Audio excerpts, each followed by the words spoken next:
അപ്പോൾ ഇലക്ട്രോണിക് സ്പെക്ട്രോസ്കോപ്പിയിൽ electronic spectrum of conjugated മോളിക്യൂളും കൂടെ എടുക്കാനുണ്ട്. അത് എസ്ഐയിലും ചോദിക്കും, ബിപാട്ടും ചോദിക്കും.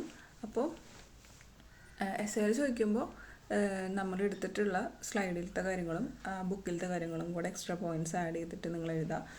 അതിൽ ഇതും കൂടെ ഇൻക്ലൂഡ് ചെയ്യുക. ഇനി ബിപാട്ട് ചോദിക്കുകയാണെങ്കിൽ ഇത് മാത്രമാണ് ഫോക്കസ് ചെയ്യേണ്ടത്. അപ്പോൾ എന്ത് വരും?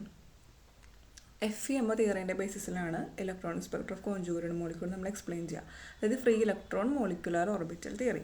അപ്പോൾ ഒരു കോൺജുഗേറ്റഡ് സിസ്റ്റം നമ്മൾ കൺസിഡർ ചെയ്യുമ്പോൾ അതിലെന്താ ബൈ ഇലക്ട്രോൺസ് ഉണ്ടായിരിക്കും, അത് ഡീലോക്കലൈസ്ഡ് ആയിരിക്കും. അപ്പോൾ എത്രത്തോളം കാർബൺ ബോണ്ട് ഉണ്ടോ അതിലൊക്കെ കോൺജുഗേറ്റഡ് ആയിട്ടായിരിക്കും ഒരു സിസ്റ്റം ഉണ്ടാവുക, അല്ലെങ്കിൽ അത്രയും ഒരു ഏരിയയിൽ കോൺജുഗേഷൻ ഉണ്ടായിരിക്കും. അപ്പോൾ അതിൽ നമുക്ക് കറക്റ്റായിട്ട് ആ ബോണ്ടുകൾ സിംഗിൾ ബോണ്ടാണെന്നോ ഡബിൾ ബോണ്ടാണെന്നോ ഉറപ്പിച്ച് പറയാൻ പറ്റില്ല. രണ്ടിൻ്റെ ഇടയിലുള്ള ഒരു സ്റ്റേറ്റിലാണ് നമുക്ക് കോൺജുഗേഷനിൽ കാർബൺ ബോണ്ടിങ് ഉണ്ടായിരിക്കുക. അപ്പോൾ നമുക്ക് ക്വാണ്ടം മെക്കാനിക്സിലെ particle in one dimensional approach ഈ സിസ്റ്റത്തിൽ നമുക്ക് അപ്ലൈ ചെയ്യാം. അപ്പോൾ ആ വൺ ഡയമെൻഷണൽ അപ്രോച്ചിൻ്റെ ഫൈനൽ ഇക്വേഷൻ നമുക്ക് കിട്ടുക En = n²h²/8mS² ആണ്. n = 1 2 3 etc. അപ്പോൾ അത് വെച്ചിട്ടാണ് നമ്മളിത് എക്സ്പ്ലെയിൻ ചെയ്യണേ. അപ്പോൾ നമുക്ക് അറിയാം ബൈ ഇലക്ട്രോൺ മോളിക്യൂൾസൊക്കെ നമ്മൾ പോളിസ് എക്സ്ക്ലൂഷൻ പ്രിൻസിപ്പിളും ഹൺസ് റൂളൊക്കെ വെച്ചിട്ടാണ് നമ്മൾ ഫില്ല് ചെയ്യുക.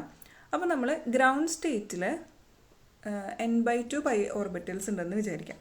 ഗ്രൗണ്ട് സ്റ്റേറ്റിൽ n/2 ഫിൽഡ് പൈ ഓർബിറ്റൽസ് ഉണ്ടെന്ന് വിചാരിക്കുക. അങ്ങനെയാണെങ്കിൽ അതിൻ്റെ എക്സൈറ്റഡ് സ്റ്റേറ്റിൽ πmos ആയിരിക്കും ഉണ്ടാവുക. അതായത് എത്രയാണോ എക്സൈറ്റഡ് സ്റ്റേറ്റിലുള്ളത് അതിൻ്റെ പകുതി ഇലക്ട്രോൺസ് ഓർബിറ്റൽസ് ആയിരിക്കും ഗ്രൗണ്ട് സ്റ്റേറ്റിലുണ്ടാവും. നമ്മൾ അങ്ങനെയാണല്ലോ bonding molecular orbital, anti bonding molecular ഓർബിറ്റലൊക്കെ നമ്മൾ എക്സ്പ്ലെയിൻ ചെയ്തിട്ടുള്ളത്.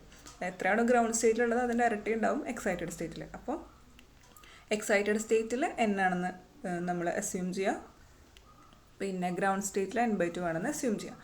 അങ്ങനെയാണെങ്കിൽ നമുക്ക് ഹോമോ ലൂമോ കാര്യങ്ങളൊക്കെ അറിയാം. ഹയസ്റ്റ് ഓക്യുപ്പൈഡ് മോളിക്കുലർ ഓർബിറ്റലും ലോവസ്റ്റ് അൺഓക്യുപ്പൈഡ് മോളിക്കുലർ ഓർബിറ്റലും എപ്പോഴും ഹോമോൻ്റെ മേലെ ആയിരിക്കും ലൂമോ ഉണ്ടായിരിക്കുക. ഹോമോൻ്റെ ഒരു ലെവലിൽ മേലെ ആയിരിക്കും ഉണ്ടാവുക. അങ്ങനെയാണെങ്കിൽ ഹോമോ നമ്മൾ n/2 എടുത്താൽ നമുക്ക് ലൂമോ എന്തെടുക്കാം? n/2 + 1 എന്ന് എടുക്കാം. അപ്പോൾ നമ്മൾ അതിൻ്റെ ആ രണ്ട് ട്രാൻസിഷൻ ഇലക്ട്രോണിക് ട്രാൻസിഷൻ നമ്മൾ n/2 നിന്ന് n/2 + 1 ട്രാൻസിഷൻ നടക്കാമെന്ന് വിചാരിക്കുക. അങ്ങനെയാണെങ്കിൽ അതിൻ്റെ ഫ്രീക്വൻസി എന്ന് പറയുന്നതായിരിക്കും μ = ΔE/h എന്ന് പറയുന്ന ഇക്വേഷൻ. E = hν. ആ ഇക്വേഷനിൽ μ = എന്ത് നമുക്ക് സബ്സ്റ്റിറ്റ്യൂട്ട് ചെയ്യാം?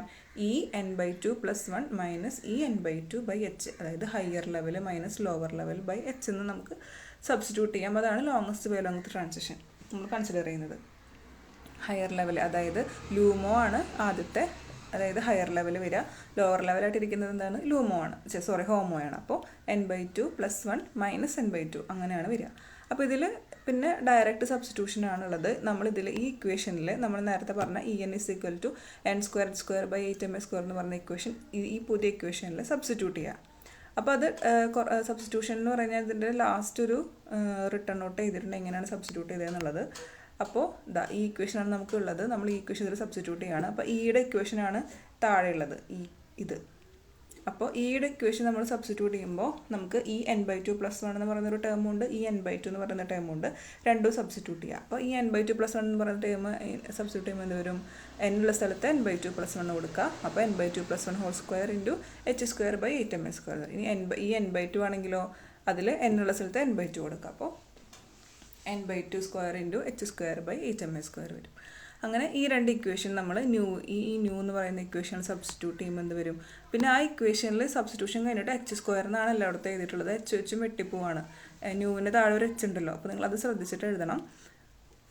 അപ്പോൾ എന്ത് വരും? h/8mA² n/2 + 1² - n/2² എന്ന് വരും. അതായത് ഈ രണ്ട് ടൈമിൽ നമ്മുടെ ഇക്വേഷൻ എന്ന് പറയുന്നത് ന്യൂ = En/2 + 1 - En/2/h ആണ്. അതിൽ En/2 + 1 അതായത് ഈ ടൈം സബ്സ്റ്റിറ്റ്യൂട്ട് ചെയ്യുക En/2 ഈ ടൈം സബ്സ്റ്റിറ്റ്യൂട്ട് ചെയ്യുക. രണ്ടിലും കോമൺ ആയിട്ട് h²/8mA² ഉണ്ടാവും. അപ്പോൾ h²/8mA² നമ്മൾ പുറത്തേക്ക് എടുത്തിട്ട് n/2 + 1² - n/2² ആണ് ബാക്കി ഉണ്ടാവുക. ഇനി ഹോൾ ഡിവൈഡഡ് ബൈ h ഉണ്ട്. ന്യൂ = E/h അല്ലേ. അപ്പോൾ ആ h മുകളിൽ h² ഒരു h കട്ട് ചെയ്ത് പോയിട്ട് ഫൈനൽ ആൻസർ എന്ത് കിട്ടും? h/8mA². നമ്മൾ me എന്ന് കൊടുക്കാൻ കാരണം ഇവിടുത്തെ മോയിറ്റി എന്ന് പറയുന്നത് ഇലക്ട്രോൺ അല്ല. അപ്പോൾ മാസ് ഓഫ് ഇലക്ട്രോൺ ഡിനോട്ട് ചെയ്യാൻ വേണ്ടിയിട്ട് me എന്ന് കൊടുത്തു.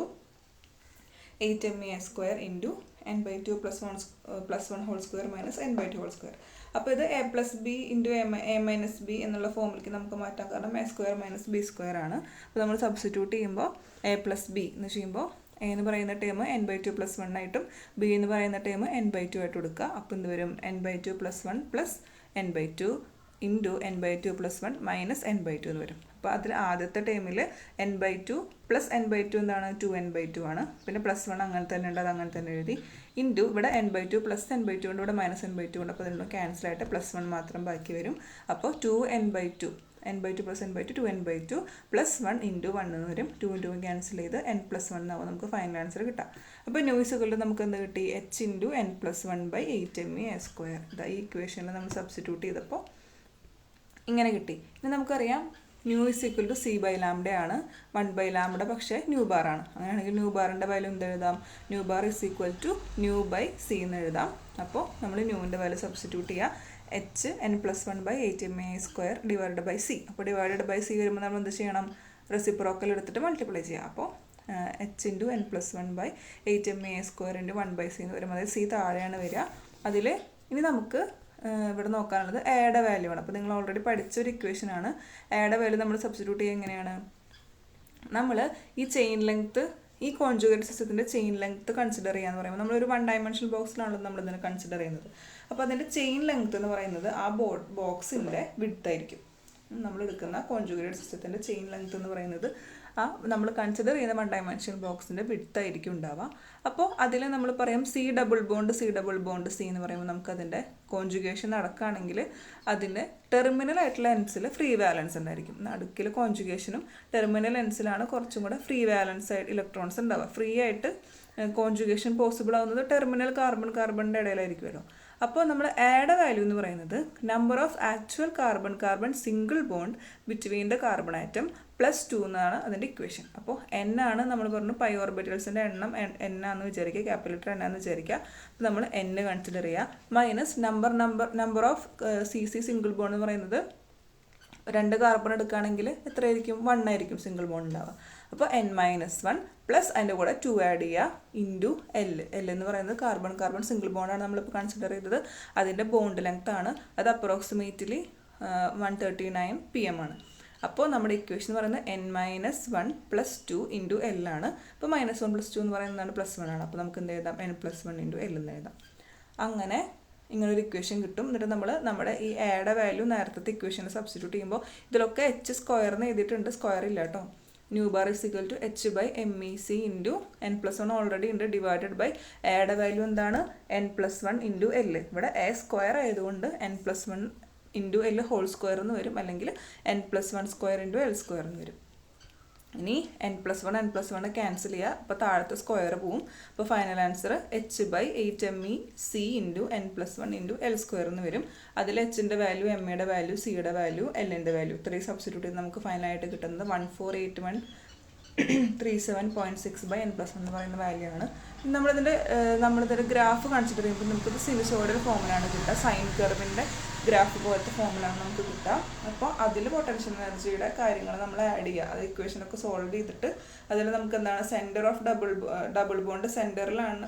ഡബിൾ ബോണ്ടിൻ്റെ സെൻറ്ററിൽ മിനിമം പൊട്ടൻഷ്യൽ എനർജി എന്താ പറയുക, എൻസിൽ മാക്സിമം, സെൻറ്ററിൽ മിനിമം ആയിട്ടാണ് വരിക. അപ്പോൾ അതിന് കുറച്ച് ഇക്വേഷൻസ് ഒക്കെ ഉണ്ട്, അതൊന്നും പഠിക്കേണ്ട. അതിൻ്റെ അവസാനം നമ്മൾ സബ്സ്റ്റിറ്റ്യൂട്ട് ചെയ്തിട്ട് നമുക്ക് കിട്ടുന്നത് ഈ ഇക്വേഷനെ മോഡിഫൈ ചെയ്തിട്ട് നമുക്ക് കിട്ടാം ന്യൂ ബാർ = 153,000/n+1 + 16,000 × 1 - 1/n എന്ന് പറയുന്ന ഇക്വേഷനാണ് ഫൈനലായിട്ട് കിട്ടുക. അപ്പോൾ ഇതിൻ്റെ എക്സ്പ്ലനേഷനാണ് ഇവിടെ കൊടുത്തിട്ടുള്ളത്. ഡെറിവേഷൻ മനസ്സിലാവുന്നില്ലെങ്കിൽ അപ്പോൾ ഇത് പഠിക്കുക കേട്ടോ. എസ്സേ ചോദിക്കുമ്പോഴും പാർട്ടിക്കിൾ ഇൻ 1 ഡയമെൻഷൻ പ്രത്യേകം ചോദിക്കുമ്പോഴൊക്കെ ഇത് എഴുതാം.